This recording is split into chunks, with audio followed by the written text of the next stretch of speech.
But the problem is right now, the Donald can't raise money.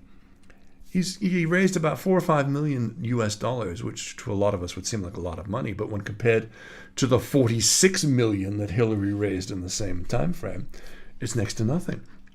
She's outspending him state by state.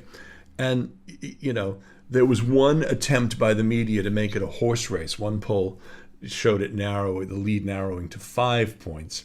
But every other poll is showing her in double digits. One had her as high as 13, another up to 17. So she is headed for a landslide victory. Are we going to get a situation where, like the EU Brexit polls, which were so convincingly in favour of staying in the EU, many of them. They weren't that convincing. That's the problem. Well, it was very narrow. Yeah, well, they narrowed a bit, but because there was an issue in relation to online polls, internet polls versus phone polls, wasn't there? Phone polls were seen as more reliable. Yeah.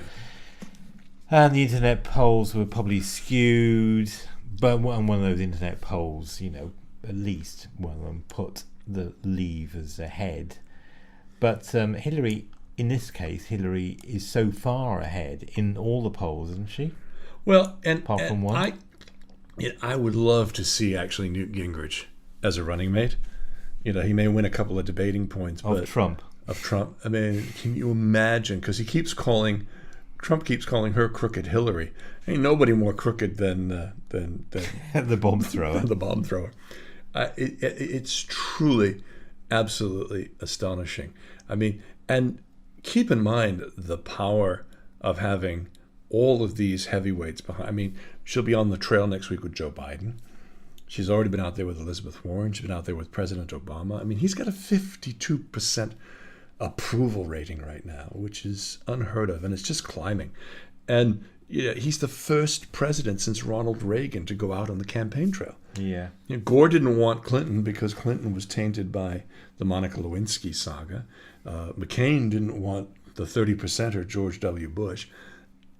This will be the first time we have an active U.S. president, and he's going to have a huge role at the convention. He'll probably speak on the opening night and set the tone for the party going forward. And people will be absolutely out of their minds in terms of support. So we haven't got a parallel with the EU referendum then? I don't think so, because again, it's not a nationwide referendum, okay, when you get to a presidential election. It's winning it state by state by state by state. And I just saw something yesterday that said Utah, all right, as red a state as there is, Mormon capital of the United States, went for favorite son Mitt Romney by 25 percentage points, is now in play because that's in play because of Donald Trump. And I think you're going to see that even states that are traditionally red, like Arizona, perhaps to some extent Georgia, because of a very large African American population, even blue state Texas could be in play because Trump is such a buffoon going forward. So that's incredible, isn't it?